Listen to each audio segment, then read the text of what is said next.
वह खून कहो किस मतलब का जिसमें उबाल का नाम नहीं, वह खून कहो किस मतलब का जो आ सके देश के काम नहीं, वह खून कहो किस मतलब का जिसमें जीवन रमानी है, परवश होकर बहता है वह खून नहीं वो पानी। इन लोगों ने सही सही खून की कीमत पहचानी थी। जिस दिन सुभाष ने बर्मा में मांगी उनसे कुर्बानी थी, बोले आज़ादी के खातिर बलिदान तुमको देना होगा, बोले आज़ादी के खातिर बलिदान तुमको देना होगा, बहुत जी चुके इस जग में आगे तुमको मरना होगा, बोले आज़ादी के चरणों में जो जयमाल चढ़ाई जाएगी, आज़ादी के चरणों में जो जयमाल चढ़ाई जाएगी वो तेरे शीशों के फूलों से गूंथी जाएगी। आज़ादी का संग्राम कहीं पैसों पे खेला जाता है, आज़ादी का संग्राम कहीं पैसों पर खेला जाता है, सिर कटाने का सौदा नंगे पर झेला जाता। बाहें ऊंची कर वो बोले रक्त तुम मुझे देना, बाहें ऊंची कर वो बोले रक्त तुम मुझे देना, बदले में भारत की आज़ादी तुम मुझसे लेना, बदले में भारत की आज़ादी तुम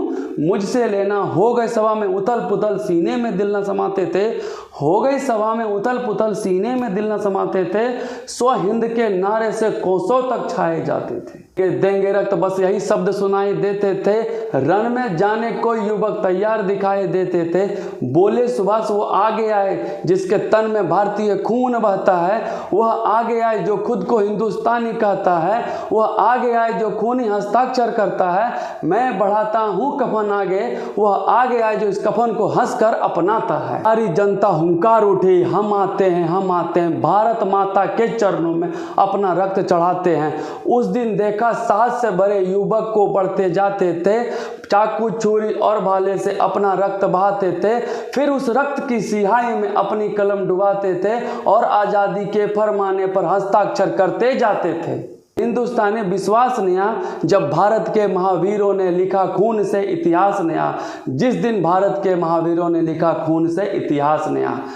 जय हिंद दोस्तों, आप सभी को 15 अगस्त और स्वतंत्रता दिवस के हार्दिक शुभकामनाएं। मैं हिमांशु शेखर इस प्लेटफॉर्म पे आपका बहुत बहुत स्वागत करते हैं। ये जो आज़ादी का पावन दिन है, ये आज़ादी हमें किसी से उधार या किसी से भीख मांगने से नहीं मिली है। ये आज़ादी के लिए हमारे क्रांतिकारियों भाइयों ने अपने प्राणों की आहुति देकर हासिल की है। इसके लिए हमें गर्व है कि हम उस पावन धरती से आते हैं जहाँ से भगत सिंह, जहाँ से सुभाष चंद्र बोस, जहाँ से महात्मा गांधी, जहाँ से सुखदेव सिंह, जहाँ से खुदीराम बोस ने जन्म लिया। हम उस धरती के निवासी हैं जहाँ से इन क्रांतिकारियों ने अपने प्राणों की आहुति देकर हमें आज़ाद करवाया, और हम सौभाग्यशाली हैं कि हमें आज़ाद धरती पर पैदा होने का सौभाग्य प्राप्त हुआ है। इसलिए मुझे गर्व है कि मैं भारतीय हूँ।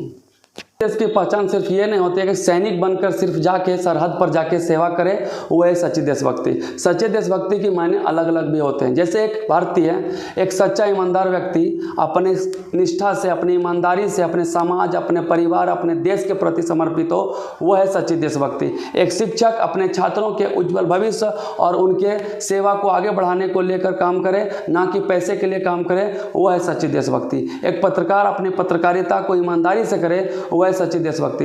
एक बूढ़े बुजुर्ग को खाना, गरीब को खाना, उसके कपड़े मकान की व्यवस्था करें, वो है सच्ची देशभक्ति। इस तरह हम अपनी सच्ची देशभक्ति की पहचान दे सकते हैं। जो हमारे आसपास जो चीज़ों को फैले हुए हैं, गंदगियों को साफ करना हमारी जिम्मेदारी है, ये भी हमारा कर्तव्य बनता है। और हम उस देशद्रोहियों को बात करते हैं और उस देशद्रोहियों को कहना चाहते हैं कि ए हवा में जहर घोलने वालों, ए हवा में जहर घोलने वालों, विजय हमारे इशारों से बदलती है। ए हवा में जहर घोलने वालों, विजय हमारे इतिहासों और हमारे इशारों से बदलती है।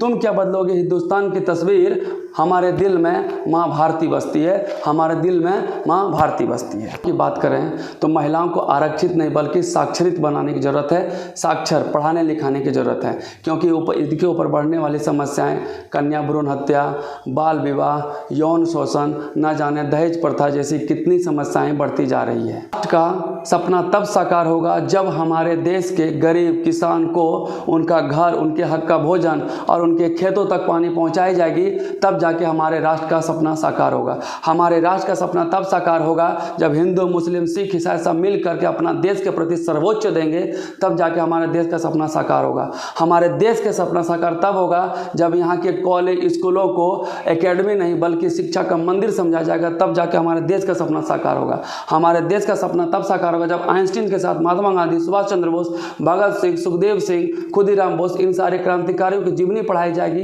तब जाके हमारा देश का सपना साकार साकार होगा। हमारे देश का सपना तब साकार होगा जब यहाँ के युवा अपने आइडल के रूप में हॉलीवुड के हीरो, बॉलीवुड के हीरो हीरोइन को ना लेकर हमारे वीर कमांडर अभिनंदन जैसे योद्धाओं को रखेंगे, अपने आदर्श के रूप में मानेंगे, तब जाके हमारे देश का सपना साकार होगा। हमारे देश का सपना तब साकार होगा जब यहाँ के क्वेश्चन पेपर लीक नहीं होंगे, युवाओं के साथ मजाक नहीं किया जाएगा, उनके भविष्य के साथ मजाक नहीं किया जाएगा, तब जाके हमारे देश का सपना साकार होगा। अब मैं अपनी वाणी को कुछ चंद पंक्तियों के साथ विराम देना चाहता हूँ कि काश हमारे ज़िंदगी में सरहद का कोई एक शाम आए, काश हमारे ज़िंदगी में सरहद का कोई एक शाम आए, काश हमारी ज़िंदगी सरहद के कोई काम आए। ना खौफ है मौत का, ना आरजू है जन्नत की, ना खौफ है मौत का, ना आरजू है जन्नत की, बस जिक्र हो जब शहीदों का, बस मेरा भी एक नाम आए, मेरा भी एक नाम आए। जय हिंद, जय भारत, खुश रहिए। आप सभी को 15 अगस्त की हार्दिक शुभकामनाएं। जय हिंद, जय भारत।